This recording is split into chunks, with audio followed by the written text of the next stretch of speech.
ಇವತ್ತಿನ ವಿಡಿಯೋದಲ್ಲಿ ನಿಮ್ಮ ಟೈಮ್ ಹಾಗೂ ಮನಿನ ಸೇವ್ ಮಾಡುವಂಥ ಕಿಚನ್ ಟಿಪ್ಸ್ ಹಾಗೂ ಮನೆಗೆ ಬೇಕಾಗಿರುವಂಥ ಕೆಲವು ಟಿಪ್ಸ್ನ ನೋಡೋಣ. ಖಂಡಿತವಾಗ್ಲೂ ಈ ಎಲ್ಲ ಟಿಪ್ಸಿಂದ ಹೆಚ್ಚಿನ ಹಣ ಉಳಿತಾಯ ಆಗೋದ್ರಿಂದ ವಿಡಿಯೋನ ಸ್ಕಿಪ್ ಮಾಡ್ತಿ ಪೂರ್ತಿಯಾಗಿ ನೋಡಿ. Hi friends, welcome back to my channel money ಮಂತ್ರಾಲಯ.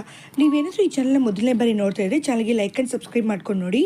ಕೆಲವೊಂದು ಸಲ ನಾವು ಬೆಂಕಿ ಕಡ್ಡಿನ ಅಂಟಿಸ್ಕೋಬೇಕು ಅಂದಾಗ ಅದು ಅಂಟೋದೇ ಇಲ್ಲ. ಅದರಲ್ಲೂ ಮಳೆಗಾಲದಲ್ಲಿ ಬೆಂಕಿ ಕಡ್ಡಿಗಳ ತುಂಬ ಮೆತ್ತಗಾಗಿರೋದ್ರಿಂದ ಇದನ್ನು ಅಂಟಿಸ್ಕೋಬೇಕು ಅಂದಾಗ ತುಂಬ ಹೊತ್ತು ತಗೊಳುತ್ತೆ, ಇಲ್ಲಾಂದರೆ ಅಂಟೋದೇ ಇಲ್ಲ. ಈ ಥರ ಇರುವಂಥ ಬೆಂಕಿ ಕಡ್ಡಿಗಳನ್ನ ತಕ್ಷಣಕ್ಕೆ ಅಂಟಿಸ್ಕೋಬೇಕು ಅಂದಾಗ ವ್ಯಾಸ್ಲಿನ್ನ ಉಪಯೋಗಿಸ್ಕೊಳ್ಳೋಣ. ನೋಡಿ, ಎಲ್ಲರ ಮನೇಲೂ ವ್ಯಾಸ್ಲಿನ್ ಇದ್ದೇ ಇರ್ತಲ್ವಾ, ಆ ವ್ಯಾಸ್ಲಿನ ತೊಗೊಂಡಿದ್ದೀನಿ. ಸ್ವಲ್ಪ ನಾವು ಕಡ್ಡಿಯಿಂದ ವ್ಯಾಸ್ಲಿನ್ ತಗೊಂಡು ನೆಕ್ಸ್ಟ್ ನಾವು ಬೆಂಕಿ ಕಡ್ಡಿಯಿಂದ ಹಚ್ಕೊಂಡಾಗ ತಕ್ಷಣಕ್ಕೆ ಹಚ್ಕೊಳ್ಳುತ್ತೆ. ಈ ಟಿಪ್ಸ್ ನಿಮಗೆ ಇಷ್ಟ ಆದರೆ ನೀವು ಸಹ ಟ್ರೈ ಮಾಡಿ ನೋಡಿ. ಮಕ್ಕಳು ಬುಕ್ನಲ್ಲಿ ಗೀಚಿಟ್ಕೊಂಡಿರೋದು ಅಳಿಸ್ಬೇಕು ಅಂದಾಗ ಅಥವಾ ಪೆನ್ಸಿಲ್ ಯೂಸ್ ಮಾಡಬೇಕಾದಾಗ ಏನಾದರೂ ಮಿಸ್ಟೇಕ್ ಆಯಿತು ಅಂದಾಗ ಅದನ್ನು ರಬ್ ಮಾಡಬೇಕು ಅಂದಾಗ ರಬ್ಬರ್ ಯೂಸ್ ಮಾಡ್ತೀವಲ್ವಾ, ತಕ್ಷಣಕ್ಕೆ ರಬ್ಬರ್ ಅನ್ನೋದು ಸಿಗದೇ ಇದ್ದಾಗ ಈ ಥರ ನಾವು ಮನೆಗಿರೋಂಥ ರಬ್ಬರ್ ಬೆಂಡನ್ನು ಯೂಸ್ ಮಾಡಿಕೊಂಡು ಈಸಿಯಾಗಿ ಎರೇಸ್ ಮಾಡ್ಕೋಬೋದು. ನೋಡಿ, ರಬ್ಬರ್ ಬೆಂಡನ್ನು ಬೆರಳಿಗೆ ಹಾಕ್ಕೊಂಡು ಎರೇಸ್ ಮಾಡ್ಕೋತಾ ಇದೀನಿ. ಇದನ್ನು ನಾವು ಸ್ವಲ್ಪದಷ್ಟೇ ಯೂಸ್ ಮಾಡೋದ್ರಿಂದ ಭಯ ಏನು ಪಡಬೇಕಾಗಿಲ್ಲ. ಅಷ್ಟೇ ಅಲ್ಲದೆ ಈ ಥರ ನಮಗೆ ಯೂಸ್ ಮಾಡೋಕ್ಕಾಗಿಲ್ಲ ಅಂದಾಗ ಇದನ್ನ ಪೆನ್ಸಿಲ್ ಹಿಂದೆ ಕೂಡ ಹಾಕ್ಕೊಂಡು ಯೂಸ್ ಮಾಡ್ಕೋಬೋದು. ಈ ಟಿಪ್ಸ್ ನಿಮಗೆ ಇಷ್ಟ ಆಗಿದ್ರೆ ವಿಡಿಯೋಗೊಂದು ಲೈಕ್ ಕೊಟ್ಟು ನೀವು ಸಹ ಟ್ರೈ ಮಾಡಿ ನೋಡಿ. ನಾವು ಮನೆಗೆ ತಂದಿರೋವಂಥ ಸಿಲಿಂಡರ್ನ ಒಂದು ಮೂಲೆಯಲ್ಲಿ ಹಾಗೆ ಇಟ್ಟಿರ್ತೀವಿ.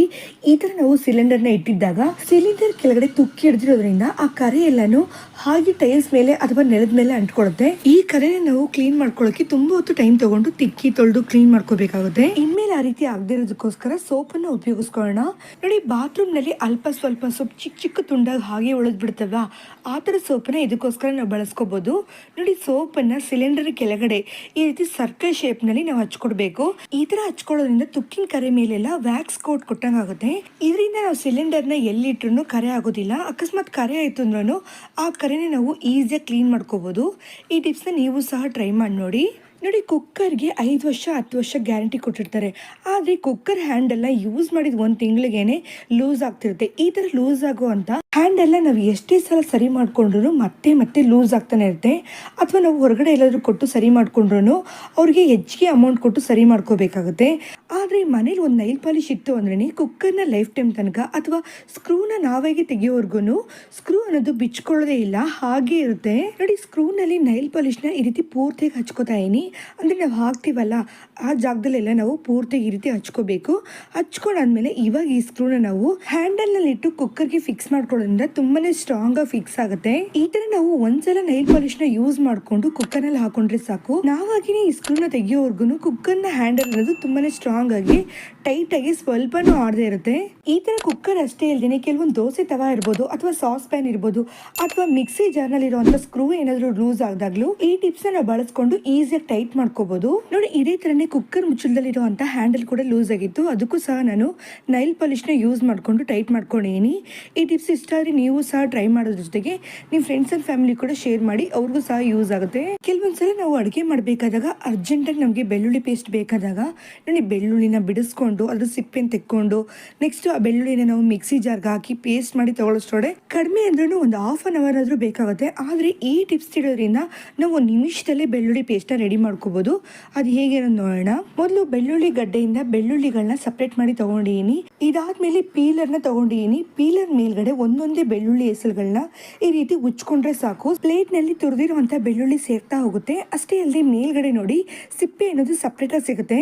ಈ ತರ ಮೊದಲ ಸಲ ಮಾಡ್ಬೇಕಾದಾಗ ಸ್ವಲ್ಪ ಕಷ್ಟ ಆಗುತ್ತೆ, ಆದ್ರೆ ಮಾಡ್ಕೊಳ್ತಾ ಈ ಕೆಲಸ ಮಾಡೋದನ್ನ ತುಂಬಾನೇ ಈಸಿನೇ. ನೋಡಿ, 30 ಸೆಕೆಂಡ್ ಅಲ್ಲಿ 1 ಟೇಬಲ್ ಸ್ಪೂನ್ ಅಷ್ಟು ಬೆಳ್ಳುಳ್ಳಿ ಪೇಸ್ಟ್ ರೆಡಿಯಾಗಿ ಸಿಕ್ಕಿದೆ.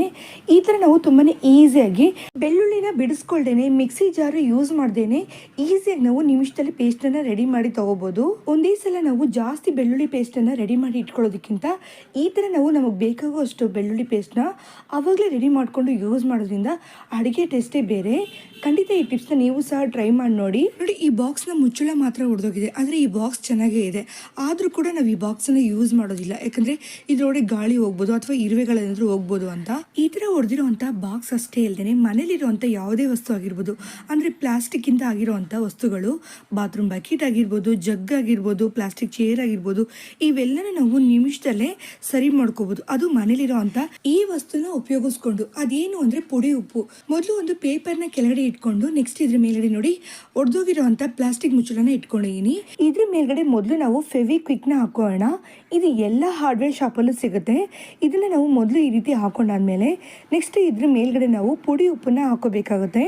ಈ ಪುಡಿ ಉಪ್ಪನ್ನ ಸ್ವಲ್ಪ ಸ್ವಲ್ಪನೇ ನಾವು ಎಲ್ಲೆಲ್ಲಿ ಗಮ್ ಹಾಕಿದೀವೋ ಅಲ್ಲಿ ಮಾತ್ರ ನಾವು ಈ ರೀತಿ ಹಾಕೊಂತ ಹೋಗ್ಬೇಕು. ನಾವು ಬರೀ ಗಮ್ ಯೂಸ್ ಮಾಡಿದಾಗ ಸರಿಯಾಗಿ ಇದು ಕವರ್ ಆಗೋದಿಲ್ಲ.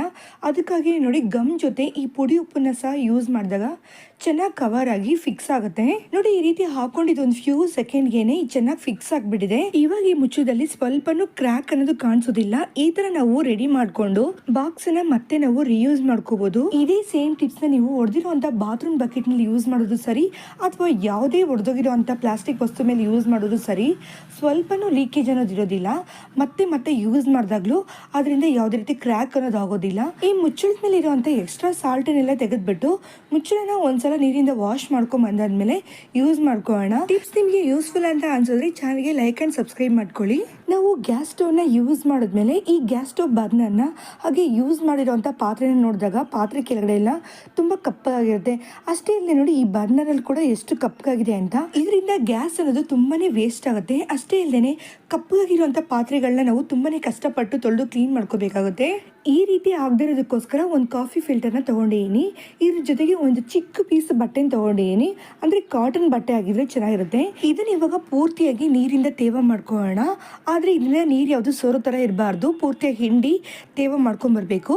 ಈ ರೀತಿ ಮಾಡ್ಕೊಂಡಿರುವಂತ ಈ ಬಟ್ಟೆನ ನಾವು ಫಿಲ್ಟರ್ ನಲ್ಲಿ ಈ ರೀತಿ ಇಟ್ಕೊಳ್ಳೋಣ. ಇದು ಬಿಚ್ಕೊಳ್ದೆ ಇರೋದಕ್ಕೋಸ್ಕರ ಇದ್ರ ಮೇಲ್ಗಡೆ ರಬ್ಬರ್ ಬ್ಯಾಂಡ್ ಹಾಕಿಟ್ಕೊಳ್ಳೋಣ. ಈ ತರ ರೆಡಿ ಮಾಡ್ಕೊಂಡಿರುವಂತ ಈ ಫಿಲ್ಟರ್ ನ ಉಪಯೋಗಿಸ್ಕೊಂಡು ಇವಾಗ ನಾವು ಗ್ಯಾಸ್ ಸ್ಟವ್ ನ ಕ್ಲೀನ್ ಮಾಡ್ಕೊಳ್ಳೋಣ. ಅಂದ್ರೆ ನೋಡಿ ಗ್ಯಾಸ್ ಸ್ಟವ್ ನ ಬರ್ನರ್ ಕೆಳಗಡೆ ಈ ತರ ಜಾಗ ಇರುತ್ತಲ್ವಾ, ಇಲ್ಲಿ ನಾವು ಕ್ಲೀನ್ ಮಾಡ್ಕೋತಾ ಇದೀವಿ. ನೋಡಿ ನಾವು ಗ್ಯಾಸ್ ಮೇಲೆ ಅನ್ನ ಇಕ್ಕಿದಾಗ ಅಥವಾ ಹಾಲು ಇಕ್ಕಿದಾಗ ಅದು ಉಕ್ಕಿ ಏನಾಗುತ್ತೆ ಅಂದ್ರೆ ಈ ಹೋಲ್ಸ್ ಇಂದ ಈ ಜಾಗದಲ್ಲಿ ಬಂದು ಎಲ್ಲ ಬಿದ್ದೋಗುತ್ತೆ. ಈ ತರ ಬಿದ್ದಿರೋದ್ರಿಂದ ನಾವು ಗ್ಯಾಸ್ ಸ್ಟವ್ ನ ಹಚ್ಕೊಂಡಾಗ ಗ್ಯಾಸ್ ಸ್ಟವ್ ಒಂದೊಂದ್ಸಲ ಯೆಲ್ಲೋ ಕಲರ್ ನಲ್ಲಿ ಉರಿತಾ ಇರುತ್ತೆ. ಅಥವಾ ಇದ್ರ ಮೇಲ್ಗಡೆ ಪಾತ್ರೆ ಏನಾದ್ರು ಇಟ್ಕೊಂಡಾಗ ಆ ಪಾತ್ರೆ ಎಲ್ಲಾನು ಕಪ್ಪಗೆ ಮಸಿಯಾಗಿರುತ್ತೆ. ನೋಡಿ ಬಟ್ಟೆನಲ್ಲಿ ಕ್ಲೀನ್ ಮಾಡಿರೋದನ್ನ ತೋರಿಸ್ತಾ ಇದೀನಿ. ಇದರಲ್ಲಿ ಎಷ್ಟು ಕಪ್ಪಗಾಗಿರುವಂತ ಧೂಳುಗಳೆಲ್ಲ ಇದೆ ಅಂತ. ಈ ತರ ನಾವು ಒಂದ್ಸಲ ಕ್ಲೀನ್ ಮಾಡ್ಕೊಂಡಾದ್ಮೇಲೆ ಇನ್ನೊಂದ್ಸಲ ಈ ಬಟ್ಟೆನ ನಾವು ರಿವರ್ಸ್ ಮಾಡಿ ಇಟ್ಕೊಂಡು ಕ್ಲೀನ್ ಮಾಡ್ಕೊಳ್ಳೋಣ. ಇವಾಗ ಈ ಗ್ಯಾಸ್ ಸ್ಟವ್ ನಲ್ಲಿ ಇರುವಂತ ಧೂಳನ್ನೆಲ್ಲ ಚೆನ್ನಾಗಿ ಕ್ಲೀನ್ ಮಾಡಿ ತಗೊಂಡಿದ್ದೀನಿ. ಇವಾಗ ಈ ಗ್ಯಾಸ್ ಸ್ಟವ್ ನಲ್ಲಿ ನಾವೇನಾದ್ರೂ ಪಾತ್ರೆ ಇಟ್ಕೊಂಡಾಗ ಪಾತ್ರೆ ಯಾವುದು ಕಪ್ಪಾಗೋದಿಲ್ಲ. ಅಕಸ್ಮಾತ್ ಕಪ್ಪಗಾಯ್ತು ಅಂದ್ರೆ ಖಂಡಿತವಾಗ್ಲೂ ಗ್ಯಾಸ್ ಸ್ಟವ್ ನ ನಾವು ಸರ್ವಿಸ್ ಕೊಡ್ಬೇಕಾಗುತ್ತೆ. ನೋಡಿ ಒಂದ್ ಬರ್ನರ್ ಅಲ್ಲಿ ಪೂರ್ತಿಯಾಗಿ ಕ್ಲೀನ್ ಮಾಡ್ಕೊಂಡಾದ್ಮೇಲೆ ಅದೇ ತರನೇ ಇನ್ನೊಂದು ಬರ್ನರ್ ಅಲ್ಲೂ ಸಹ ನಾನು ಕ್ಲೀನ್ ಮಾಡ್ಕೊಂಡಿನಿ. ಇವಾಗ ಈ ಗ್ಯಾಸ್ ಸ್ಟವ್ ನ ಹಚ್ಚಿ ತೋರಿಸ್ತಾ ನೋಡಿ ಎಷ್ಟು ಚೆನ್ನಾಗಿ ಉರಿತಾ ಇದೆ ಅಂತ. ನಿಮ್ ಗ್ಯಾಸ್ ಸ್ಟವ್ ನಲ್ಲೂ ಇದೇ ತರ ಪ್ರಾಬ್ಲಮ್ ಇದ್ರೆ ಈ ಟಿಪ್ಸ್ ನೀವು ಸಹ ಟ್ರೈ ಮಾಡಿ ನೋಡಿ. ನೋಡಿ 2 ಕ್ಲಿಪ್ ತಗೊಂಡಿನಿ. 2 ಕ್ಲಿಪ್ ಅನ್ನ ಈ ರೀತಿ ಇಟ್ಕೊಳ್ಳೋಣ. ಅಂದ್ರೆ ಒಂದು ಕ್ಲಿಪ್ ಒಳಗಡೆ ಇನ್ನೊಂದು ಕ್ಲಿಪ್ ಅನ್ನ ಈ ರೀತಿ ಇಟ್ಕೋಬೇಕು. ಇವಾಗ ಇದನ್ನ ಮೊಬೈಲ್ ಸ್ಟ್ಯಾಂಡ್ ಆಗಿ ಯೂಸ್ ಮಾಡ್ಕೋಬಹುದು. ಕೆಲವೊಂದ್ಸಲ ನಾವು ಏನಾದ್ರೂ ಒಂದು ಕೆಲಸ ಮಾಡ್ತಾ ಇರ್ಬೇಕಾದಾಗ ಮೊಬೈಲ್ ನ ನೋಡ್ತಾ ಇರ್ತೀವಲ್ವಾ, ಅವಾಗ ಮೊಬೈಲ್ ನ ಕೈಯಲ್ಲಿ ಇಟ್ಕೊಳಕಾಗದೆ ಸ್ಟ್ಯಾಂಡ್ ಇದ್ರೆ ಚೆನ್ನಾಗಿರುತ್ತೆ ಅಂತ ಅನ್ಸುತ್ತೆ. ಅವಾಗ ನೋಡಿ ಈ ರೀತಿ 2 ಕ್ಲಿಪ್ ನ ಯೂಸ್ ಮಾಡ್ಕೊಂಡು ಈಸಿಯಾಗಿ ಮೊಬೈಲ್ ಸ್ಟ್ಯಾಂಡ್ ರೆಡಿ ಮಾಡ್ಕೊಂಡು ನಾವು ಯೂಸ್ ಮಾಡ್ಕೋಬಹುದು. ಓಕೆ ಫ್ರೆಂಡ್ಸ್, ಇವತ್ತಿನ ಟಿಪ್ಸ್ ಎಲ್ಲ ನಿಮ್ಗೆ ಇಷ್ಟ ಆಗಿರುತ್ತೆ ಅನ್ಕೋತೀನಿ. ಯಾವ ಟಿಪ್ ಇಷ್ಟ ಆಯ್ತು ಅಂತ ಮರೀದೆ ಕಮೆಂಟ್ ಸೆಕ್ಷನ್ ತಿಳಿಸಿ. ಹಾಗೆ ಚಾನಲ್ಗೆ ಲೈಕ್ ಅಂಡ್ ಸಬ್ಸ್ಕ್ರೈಬ್ ಮಾಡ್ಕೊಳ್ಳಿ. ಇದೇ ತರ ಇನ್ನೊಂದು ಯೂಸ್ಫುಲ್ ಆಗಿರೋ ವಿಡಿಯೋದಲ್ಲಿ ಮೀಟ್ ಮಾಡೋಣ. ಟೇಕ್ ಕೇರ್, ಬಾಯ್.